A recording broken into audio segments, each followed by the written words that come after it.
మన Varahi sales grand festive celebrations ప్రతి 10,000 రూపాయల కొనుగోలుపై ఒక బంగారు నాణెం ఉచితం. ఈ ఆఫర్ జనవరి 15 వరకు మాత్రమే.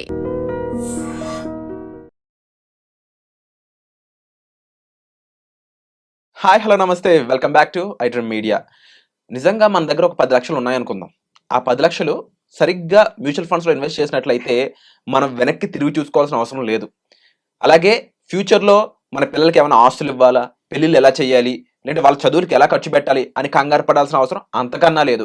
కానీ ఆ ఇన్వెస్ట్మెంట్ ఎంత జాగ్రత్తగా చేస్తే మనం అన్ని రెట్లు అందులో సంపాదించుకోవచ్చు అనమాట. అయితే ఈ లాజిక్ మనకు తెలియజేయబోతున్నారు, చాలా ఇంపార్టెంట్ ఇన్ఫర్మేషన్ మనకి ఇవ్వబోతున్నారు amphi certified mutual fund distributor అయిన పిఎస్ చంద్రశేఖర్ గారు. సార్తో మాట్లాడి తెలుసుకుందాం. చివరి వరకు చూడండి, చాలా ఇంపార్టెంట్ పాయింట్స్ తెలుసుకుంటారు. నమస్కారం సార్. నమస్తే అండి. సార్, ప్రతి ఒక్కరికి కూడా ఈక్విటీ మ్యూచువల్ ఫండ్స్లో ఇన్వెస్ట్ చేయాలని ఉంటుంది. కానీ ఒక లంసమ్ అమౌంట్ మన దగ్గర పెట్టుకొని, అది 5 లక్షలు 10 లక్షలు, ఫర్ ఎగ్జాంపుల్ 10 లక్షలు అనుకుందాం. అలాంటి అమౌంట్ని పెడితే ఒకసారి చాలా మందికి కోట్లు వస్తున్నాయి, అది ప్రాక్టికల్గా వాళ్ళు డేటా కూడా చూపిస్తున్నారు, కానీ మాకు రావట్లేదే అని చాలా మంది ఫీల్ అవుతా ఉన్నారు. వీళ్ళు చేసిన తప్పులేంటి, అసలు దాన్ని ఎలా ఇన్వెస్ట్ చేయాలి సరిగ్గా? సార్, ఎప్పుడైతే మనం మాట్లాడుకునేది ఏంటంటే ఒక లంసమ్ ఇన్వెస్ట్మెంట్ ఒక 10 లక్షలు కానీ వాళ్ళు ఇన్వెస్ట్ చేయాలనుకునేటప్పుడు ఫస్ట్ వాళ్ళు చూసుకోవాల్సింది ఏంటంటే ఎంత టెన్యూర్లో మనం ఇన్వెస్ట్ చేసి వదిలేద్దాం. సో ఎన్ని ఇయర్స్ పీరియడ్ ఉంది, చాలా ఇంపార్టెంట్. తర్వాత ఆ 10 లక్షలు అనేది వాళ్ళ దగ్గర ఉంది, కరెక్ట్. అంటే వాళ్ళ శాలరీ అది సేవింగ్ అమౌంటా, లేకపోతే ఆయన టోటల్ ఉండే అమౌంట్ ఏం ఇన్కమ్ లేదనుకోండి, ఫర్ ఎగ్జాంపుల్ శాలరీ లేదు బట్ ఓన్లీ 10 లక్షలు ఉంది, ఇన్వెస్ట్ చేయాలనుకుంటాను. అలాంటప్పుడు స్ట్రాటజీ వేరే ఉంటుంది. సోర్స్ ఆఫ్ ఇన్కమ్ ఉంది, 10 lakhs సేవ్ చేస్తున్నారు, ప్లస్ ఒక హెల్త్ ఇన్సూరెన్స్ కూడా ఉంది. హెల్త్ ఇన్సూరెన్స్ లైబిలిటీస్ అప్పులు గిప్పులు ఏం లేవు. సో ఈరోజు మనం మాట్లాడుకునేది ఏంటంటే ఒక 10 లక్షలు సేవింగ్ ఉంది, ఆ డబ్బులు లాంగ్ టర్మ్ వాళ్ళకి అవసరం లేదు. ఓకే, అప్పులు లేవు, సోర్స్ ఆఫ్ ఇన్కమ్ ఉంది, రెగ్యులర్ డైలీ లైఫ్ లీడ్ చేయడానికి, ఫ్యామిలీని లీడ్ చేయడానికి. సో ఆ 10 లక్షల్ని ప్రజెంట్ సినారియోలో ఈక్విటీ మార్కెట్లో ఎలా పెట్టాలి అంటే 2026లో గురించి మాట్లాడుతుంటే మన మార్కెట్స్ ఎలాగ ఉన్నాయి, సిచ్యువేషన్స్ బట్టి, మన గ్లోబల్ సిచ్యువేషన్స్ అన్నీ చూసుకుంటూ ఏ విధంగా ఇన్వెస్ట్ చేయాలి అనేది టాపిక్ ఇవాళ. రైట్ సార్, 10 లక్షలు మీ దగ్గర ఉందనుకున్నాం, మీరే ఇన్వెస్టర్ 10 లక్షలు మీ దగ్గర ఉందనుకున్నాం. మీరు ఏం చేయాలంటే, ఇప్పుడు మార్కెట్ చాలా వాలటైల్గా ఉన్నాయి, మీరు చూసే ఉంటారు. సెన్సెక్స్ చూస్తే అక్కడే ట్రేడ్ అవుతుంది, 24, 25, 23 అప్స్ అండ్ డౌన్స్ అక్కడే ఉంటుంది. అంటే market is moving side wise, అక్కడే ఉండిపోతుంది. సో ఎవరికి ఎవరైతే ఇన్వెస్ట్ ఆల్రెడీ చేస్తున్నారో, ఎప్పటి నుంచో చేసిన వాళ్ళు ప్రాఫిట్లో ఉన్నారు, బట్ రీసెంట్గా ఎంటర్ అయిన వాళ్ళు ప్రాఫిట్స్ ఏం చూడట్లేదు. సో ఇలాంటి సిచ్యువేషన్స్, గ్లోబల్ సినారియోస్ కూడా ఇంకా వరస్ట్ అయ్యే ఛాన్సెస్ కనబడుతుంది. ఇప్పుడు మన రీసెంట్గా చూసుకుంటే Trump 500% tariff increase, Russian oils ఎవరైతే కొంటున్నారో 500% పెంచుతానంటున్నారు. సో ఇలాంటివన్నీ ఉండేటప్పుడు మార్కెట్ చాలా వాలటైల్గా ఉంటుంది. ఇలాంటప్పుడు మనం వాడవలసిన స్ట్రాటజీ ఏంటంటే, లంసమ్గా ఒకేసారి ఇన్వెస్ట్ చేయకూడదు. అంటే ఎలా చేయాలి అంటే, ఒక 10 సంవత్సరాలు లేకపోతే ఒక 20 years ఉందనుకున్నాం సమయం, వాళ్ళ investment 10 years, 10 to 20 years is a good time to invest, but lump sum కాదు. ఇప్పుడు మనం ఏం చేయాలంటే ఒక స్టాగర్డ్ వే ఆఫ్ ఇన్వెస్ట్మెంట్ చేయాలి. అంటే పెట్టవలసిన పెట్టుబడి 10 లక్షలని ఒక లిక్విడ్ ఫండ్ కానీ, ఒక లో డ్యూరేషన్ ఫండ్ కానీ పార్క్ చేసుకుంటూ, అక్కడి నుంచి ఈక్విటీ రిలేటెడ్ ఫండ్కి, ఈక్విటీ ఫండ్ స్కీమ్స్కి ఎస్టీపీ చేసుకోవాలి. ఓకే. సో చేసేటప్పుడు ఏంటంటే డ్యూల్ బెనిఫిట్. ఒకటి, మీ సేవింగ్స్ అకౌంట్లో ఉండేటప్పుడు మీకేం రిటర్న్స్ రాదు. లిక్విడ్ ఫండ్లో పెట్టుకునేటప్పుడు ఒక 6 to 7% రిటర్న్స్ జనరేట్ చేస్తుంది, రైట్. అది కాకుండా సిస్టమేటిక్గా ఒక డెప్ట్ ఫండ్ నుంచి ఒక ఈక్విటీ ఫండ్కి మనం ఎస్టీపీ చేసుకుంటాం రెగ్యులర్గా, మంత్లీ అవనండి, డే అవనండి, ఇది అవనండి.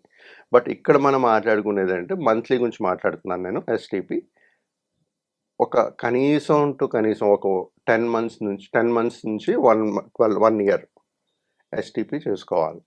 ఈ ప్రజెంట్ సినారియో 2026 అంటే మీరు ఫర్ ఎగ్జాంపుల్ ఒక 10 లక్షలు పెట్టారు, ప్రతి నెల 1 లక్ష రూపాయలు, అంటే 10 నెలల్లో మీ 10 లక్షలు ఈక్విటీకి వెళ్ళిపోతుంది. మీ ఇనీషియల్గా మనం ఈ లిక్విడ్ ఫండ్లో పెడతాము. అక్కడ ప్రతి నెల ₹1,00,000 ఎస్టీపీ ఈక్విటీ స్కీమ్లో పెడతాం. ఇలాగ ఇన్వెస్ట్మెంట్స్ చేసుకుంటూ వెళ్తే మనకి మార్కెట్ వాలటాలిటీని బీట్ చేసుకుంటూ కాస్ట్ యావరేజింగ్ చేస్తూ ఒక మంచి నంబర్ ఆఫ్ యూనిట్స్ అనేది అక్యుములేట్ అవుతాయి.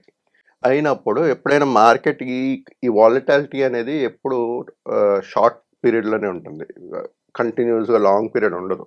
మహా అయితే ఒక 6 నెలలు, సంవత్సరంన్నర అలాగే ఉంటుంది. సో అందుకే మనం ఏంటంటే ఇక్కడ 10 months నుంచి ఒక 1 year వరకు ఎస్టీపీ చేసుకుంటూ ఈక్విటీ స్కీమ్స్లో ఇన్వెస్ట్మెంట్స్ అనేది స్టాగర్డ్ వేలో చేసుకోవాలి. ప్రతి నెల ₹1,00,000 చొప్పున వెళ్ళిపోతే 10 నెలల్లోనే 10 లక్షలు ఈక్విటీ స్కీమ్లో ఇన్వెస్ట్ చేసినట్టుగా. Right sir. సో ఇది చేసేటప్పుడు మనకు బ్యూటీ ఏంటంటే కాస్ట్ యావరేజింగ్ అవుతుంటుంది, తర్వాత వాలటాలిటీని బీట్ చేస్తూ ఈ కాస్ట్ యావరేజింగ్ అవుతుంది, నంబర్ ఆఫ్ యూనిట్స్ అక్యుములేట్ అవుతుంది. ఎప్పుడైతే మార్కెట్ రికవరీ ఉంటుందో మంచి రిటర్న్ జనరేట్ చేస్తాం. ఇది కాకుండా మనం ఇంకోటి మాట్లాడాల్సింది ఏంటంటే ఇప్పుడు ఎక్కడ పెట్టాలి, ఎలాంటి స్కీమ్ కేటగిరీస్లో పెట్టాలి అనేది కూడా మాట్లాడదాం సార్. ఇప్పుడు ఆయన ఉండే 10 లక్షలని 40% ఆఫ్ 10 lakhs అంటే 4 లక్షలు ఫ్లెక్సీ క్యాప్లో ప్లాన్ చేయండి. ఇంకో 30% లార్జ్ క్యాప్లో ప్లాన్ చేయండి. మిడ్ స్మాల్ క్యాప్ ఇప్పుడు ప్రస్తుతానికి హై వాల్యుయేషన్స్లో ఉన్నాయి. ఇమ్మీడియట్ రిటర్న్స్ అయితే మీకు జనరేట్ కనబడదు. లాంగ్ టర్మ్ కాబట్టి మంది 10-20 years అనుకున్నాం కాబట్టి మనకి ఆన్ అండ్ యావరేజ్ అది కూడా ఇన్వెస్ట్ చేస్తూ వెళ్తే it is the right time to invest. So దీంట్లో మిడ్ క్యాప్లో ఒక 20%, స్మాల్ క్యాప్లో 10%. సో ఆల్ టుగెదర్ అంటే ఫ్లెక్సీలో 4 lakhs, లార్జ్లో 3 lakhs, మిడ్లో 2 lakhs, స్మాల్లో 1 lakh, total 10 lakhs is invested. ఇప్పుడు మీరు అడగొచ్చు నాకు లిక్విడ్ ఫండ్లో పెట్టుకుని చేయమన్నారు కదా సార్ అన్నాను. సో ఇలాంటి ఫండ్స్ మనం ఈక్విటీ ఫండ్స్ కానీ సెలెక్ట్ చేసేటప్పుడు ఆ పర్టికులర్ ఏఎంసీలో లిక్విడ్ ఫండ్లో ఇన్వెస్ట్ చేయాలి. అంటే ఇప్పుడు ఫర్ ఎగ్జాంపుల్ ఫ్లెక్సీ క్యాప్ తీసుకున్నాం అనుకోండి, అక్కడ 4 లక్షలు ఇన్వెస్ట్ చేయమని చెప్పాను నేను, రైట్. ఆ 4 లక్షలని అదే ఏఎంసీలో లిక్విడ్ ఫండ్లో పెట్టుకుంటూ ఇంకో ఈక్విటీ స్కీమ్కి ఎస్టీపీ చేసుకోవాలి, రైట్. అదేవిధంగా ప్రతి ఒక్క కేటగిరీ ఆ ఏఎంసీలోనే లిక్విడ్ ఫండ్లో ఉండాలి ఎస్టీపీ చేయడానికి. సో అది మాత్రం గుర్తుపెట్టుకుంటూ ఇలాగా ఫ్లెక్సీలోని, లార్జ్లోని, మిడ్లోని, స్మాల్లోని ఇలా కేటగిరీ వైజ్ ఇంత అమౌంట్ పెట్టుకోవడానికి ప్లాన్ చేసుకుంటూ వెళ్ళాలి. బట్ 10 months టైం ఫ్రేమ్లో మొత్తం అంతా ఈక్విటీకి వెళ్ళేటట్టుగా ప్లాన్ చేసుకోవాలి. క్లియర్గా ఇది మీరు అర్థం చేసుకున్నట్లయితే దీంట్లో ఏ హైబ్రిడ్ ఫండ్లో పెట్టాలి, ఏ టైంకి పెట్టాలి అనేది కూడా చాలా ఇంపార్టెంట్ క్రైటీరియా అండి. సో అదర్ దెన్ మనకి ఇదంతా కూడా ఎడ్యుకేషన్ పర్పస్ మీద మీకు చెప్పడం జరిగింది. బట్ మా సలహా మేరకు ఇదంతా కూడా మీరు ఒక ప్రొఫెషనల్ అండర్లో చేస్తున్నట్లయితే ఇది సక్సెస్ఫుల్ అవ్వడానికి చాలా వరకు స్కోప్ ఉంటుంది అనమాట. ఓన్గా చేయడం వల్ల దీంట్లో రిస్క్ అనేది ఎక్కువ ఉంటుంది. మ్యూచువల్ ఫండ్స్ అయినప్పటికీ కూడా దానివల్ల నష్టపోవడానికి స్కోప్ ఎక్కువ కనిపిస్తుంది. సో దయచేసి ఇలాంటి ప్రాసెస్ ఎస్టీపీ అయి ఉండొచ్చు, మ్యూచువల్ ఫండ్లో ఇన్వెస్ట్మెంట్, అందులో ఈక్విటీ మ్యూచువల్ ఫండ్స్ ఇన్వెస్ట్మెంట్స్ లాంటివి సబ్జెక్ట్ టు మార్కెట్ రిస్క్ కాబట్టి ఒక ప్రొఫెషనల్ దృష్టిలో ఈ ప్రాసెస్ ఎగ్జాక్ట్గా మీరు చేసినట్లయితే మోస్ట్ ఆఫ్ ది సక్సెస్ అనేది మీరు చూస్తారండి. సో దీనికి సంబంధించి డిస్ప్లే అవుతుంటాయి నెంబర్స్, మీరు డైరెక్ట్గా సార్ని కన్సల్ట్ అవ్వచ్చు. అలాగే ఈ ఎపిసోడ్ని బట్టి మీకు ఏదైనా డౌట్స్ ఉంటే తప్పకుండా కామెంట్ సెక్షన్లో మెన్షన్ చేయండి. వచ్చే ఎపిసోడ్లో మళ్ళీ కలుద్దాం. Thank you so much sir. ఇప్పటి వరకు అంటే కనీసం హైబ్రిడ్ నుంచి మనకి ఈ మ్యూచువల్ ఫండ్స్లో ఏదైతే డెట్ నుంచి ఈక్విటీలోకి వెళ్ళాక కనీసం 6-7% రిటర్న్ వచ్చినా కాస్త బాగున్నది అనిపిస్తుంది, మరీ న్యూట్రల్గా ఉండేదానికంటే కూడా. బట్ ఎస్టీపీ ప్రాసెస్ అనేది కొంచెం జాగ్రత్తగా చేసుకోవాలి, టైమ్లీ ప్రొసీజర్ అది. సో సెలెక్షన్ ఆఫ్ ఫండ్ చాలా ఇంపార్టెంట్. సో ఎవరు రిస్క్ అప్టైట్ బట్టి ఎక్కడ పెట్టాలనేది కేటగిరీస్ చెప్పింది కూడా రిస్క్ అప్టైట్ బట్టి చేసుకుంటూ ఉండాలి. సో జనరల్గా నేను చెప్పింది ఏంటంటే flexi, large, mid, small category చెప్పాను.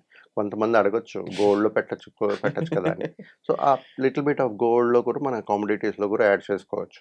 But it depends again. Depending on the person to person. So thank you so much for the information. Thank you, Andy. Virat Garu. And for more videos, Please subscribe to iDream. Please subscribe to iDream. Please subscribe iDream. And please subscribe to iDream. For more videos, subscribe to iDream. please like, share and subscribe to the channel. Congratulations, iDream. Subscribe to iDream. Subscribe to iDream. So subscribe to iDream Media. iDream team అందరికి huge congratulations. Please subscribe iDream Media. Please subscribe to iDream. Subscribe iDream. Please subscribe to iDream.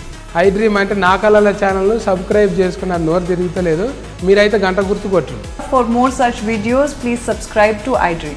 Subscribe to iDream. Please subscribe to iDream. Please subscribe iDream Media. Please do subscribe to iDream. Please subscribe to iDream Media. For best entertainment and information, please subscribe iDream. And don't forget to subscribe to iDream.